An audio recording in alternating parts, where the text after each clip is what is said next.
तो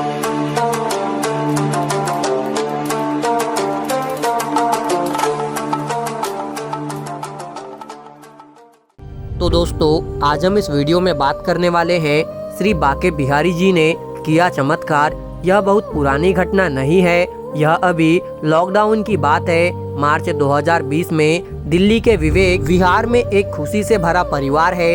इस परिवार के मुखिया है पवन कुमार जी। उनके बच्चों में एक बेटा और एक बेटी। बेटा 12वीं की पढ़ाई कर रहा है और बेटी इंजीनियरिंग की पढ़ाई वाराणसी उत्तर प्रदेश में कर रही है।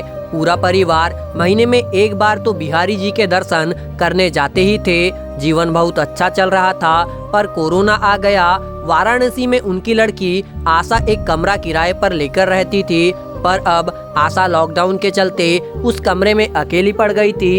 इंटरनल एग्जाम चल रहे थे, इसीलिए वह घर नहीं गई थी। जब एग्जाम खत्म हुए तो लॉकडाउन लग गया। एक दिन आशा को बुखार हो गया। घर वालों को चिंता हो गई कि कहीं कोरोना ना हो, पर आशा किसी के संपर्क में तो आई नहीं थी। ऐसी हालत में वह खाना भी नहीं बना सकती थी। वह मैगी खाती, फिर दवाई लेती। यह सुनकर उसकी मम्मी परेशान हो गई। वह बिहारी जी से कहती, देख रहे हो अपनी बेटी की हालत कैसी हो रही है। दूसरे दिन कमरे में वह बैठी थी और किसी ने दरवाजा बजाया। दरवाजा खोला तो देखा कि सूट बूट में एक पुरुष खड़े थे, उनके साथ एक महिला भी है। आशा ने उनसे पूछा कि आप कौन है, तो उन्होंने कहा हम सोशल वर्कर है, लोगों की मदद करते हैं। हमें जानकारी मिली है कि आप यहाँ फंस गए हैं और आप दिल्ली में रहते हैं। उन्होंने कहा कि वह दिल्ली ही जा रहे हैं, अगर आशा चाहे तो वह चल सकती है। आशा ने घर पर फोन किया, पर नंबर मिला ही नहीं। बहुत प्रयास करा, मम्मी के, भाई के, पापा के, सबके नंबर पर फोन लगाया, पर संपर्क नहीं हो पाया। कलयुग में तो किसी पर विश्वास भी नहीं किया जा सकता। आशा बहुत परेशान थी। वह महिला और पुरुष उसे देख रहे थे।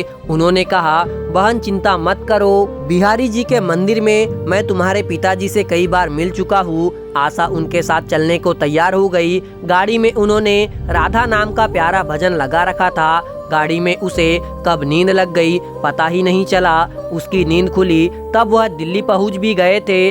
आशा का घर थोड़ा गली के अंदर था, तो लड़के ने कहा कि बहन आप यहीं उतर जाइए। आशा ने उन्हें खूब कहा कि आप मेरे घर चलिए। उन्होंने कहा फिर कभी आएंगे, अभी थोड़ा जल्दी में है, और पिताजी को कहना जल्दी ही मंदिर में मिलेंगे। आशा अपने घर की तरफ चली, तभी उसका फोन बजा। उसकी मम्मी का फोन था। उसने जैसे ही हेलो बोला, उसकी मम्मी बोली, कहाँ थी सुबह से, फोन नहीं उठाया, हम सब परेशान हो गए। तेरे मकान मालिक को फोन करा तो बोला कमरे पर तो ताला लगा हुआ है। आशा तो मानो अभी भी सदमे में ही थी, उसे कुछ समझ ही नहीं आ रहा था। उसने अपनी माँ से कहा, माँ दरवाजा खोलो, मैं बाहर खड़ी हूँ। उसकी माँ भागती हुई आई और दरवाजा खोला। सब आशा को सामने खड़े देखकर हैरान हो गए थे। मन में सवालों की बौछार आई हुई है, कैसे आई, किसके साथ आई। लॉकडाउन में तो पुलिस वाले किसी गाड़ी को आने जाने भी नहीं देते। सुबह तो तुझसे फोन पर बात हुई थी और शाम को तू घर पर भी आ गई। वाराणसी से दिल्ली का रास्ता 13 घंटे का है। इस समय आशा 10:30 बजे घर पर भी पहुंच गई थी। आशा ने कहा, पिताजी जिनके साथ मैं आई हूँ वह आपसे मंदिर में मिलते ही रहते हैं, और उन्होंने कहा फिर जल्दी ही मिलेंगे। बस यह सुनकर उनके पिताजी जोर जोर से रोने लगे और समझ गए कि बिहारी जी महाराज खुद आए थे उनकी राधा रानी के साथ। आप खुद ही सोचिए कि इतने कम समय में आशा को उन्होंने घर पहुंचा दिया।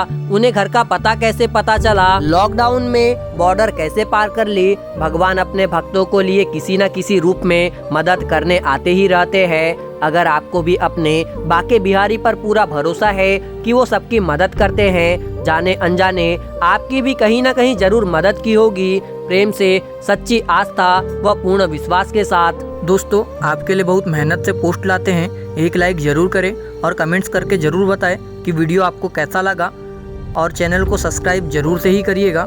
मुझे पूरा यकीन है आपका दिल बहुत बड़ा है, आप इस पोस्ट को लाइक और चैनल को सब्सक्राइब जरूर करेंगे।